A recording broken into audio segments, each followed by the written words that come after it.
Sport has taught me a lot about dealing with people. I think it's really interesting, particularly playing a team sport. You get thrown into this environment with a whole range of different personalities and you have to find a way to come together and make it work. And I think it's been a really unique experience to realise that when you do all have the same focus, you can disagree with people, you can not get along with people, you can have completely different personalities, but you can come together and work towards the same goal and be really effective in the way that you go about that. I played a lot of different sports as a kid, but when I got into high school, basketball was probably my main sport. And so to have the chance to play in the WNBL with the Sydney Uni Flames was massive. It was kind of like I ticked off this big box of wanting to get one step closer to my dream of representing Australia. And then when I got there, it probably wasn't as exciting as what I thought it was going to be. Not exciting, I loved the experience, but I didn't get a lot of court time when I was at the Flames. I spent about 2 years sitting on the bench, and so it kind of brought me back down to earth a little bit, and I had to realise how hard it was to get to the top.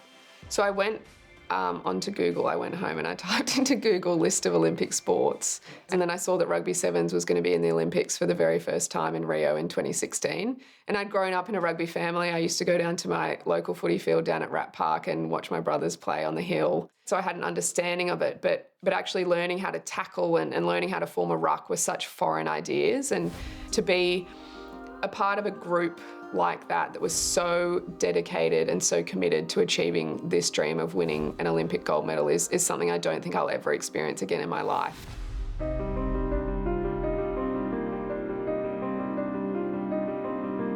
When I first got to Carlton, I didn't know a lot about Aussie rules, about the game. I'd grown up in Sydney, so I didn't really know the rules or have a great understanding of how to play. So I was running around like a bit of a headless chook, I think, for a while there. Shooting for goal herself, but setting up opportunities. Dalton was strong in the contest, controlled it at ground level. Over time, I've come to appreciate why so many people are obsessed with this game, because I absolutely love it. It's something I wish I started from when I was younger. It's so much fun. I think it's an incredible combination of skills, and I think for me, I've been able to bring different things that I've learned from basketball and from rugby and present, I guess, a unique approach to the game as well. Not your traditional footy player in a sense, and I think the more I learn and the more I play, I'll move more into that space, but I've quite enjoyed being a cross-coder who brings something a little bit different. This is O'Dwyer. She's going to try and get away from Dalton, and not many do that.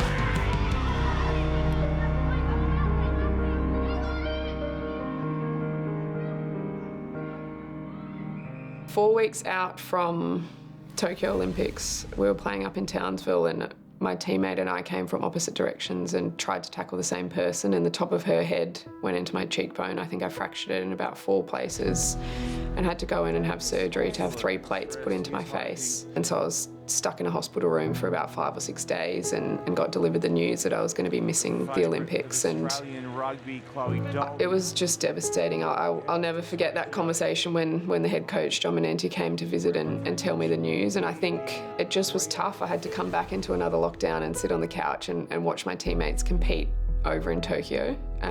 It was a really, really tough thing to have to process. One really positive thing that came out of it was because of the work I'm doing with the Female Athlete Project is I got to actually devote all of my time to trying to shine a light on the incredible athletes that were over there and the incredible female athletes that were competing in the Olympics and the Paralympics too. I had this passion about gender equality. As a female athlete, I've experienced a whole range of different inequalities across my life, and I always knew I wanted to do something in the space and I wanted people to listen to me, but I didn't know how to do it. And I've got 2 incredible brothers who have always encouraged me in what I want to do, and they kind of just said to me, you just got to do it. You just got to start something. So I originally started it as a podcast where I wanted to interview other female athletes and to hear their stories and to share their stories. I think the storytelling element of it is really powerful for people to see these athletes, but also to know what they've been through.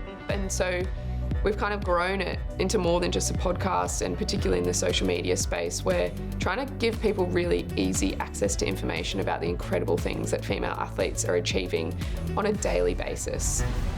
Smith, good pick up on her bootlaces, and Dalton.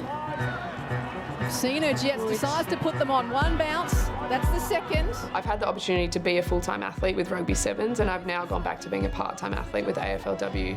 So I've seen the results that you can get when you're a full-time athlete, and you have the ability to devote all of your time to your craft. That's a huge piece, and I think on the back of that, if there's a visibility element, more media coverage, that then translates at a grassroots level to more girls and young boys seeing it and wanting to get involved and playing sport. And I think that then ensures the sustainability of the competitions for years to come. There is West again.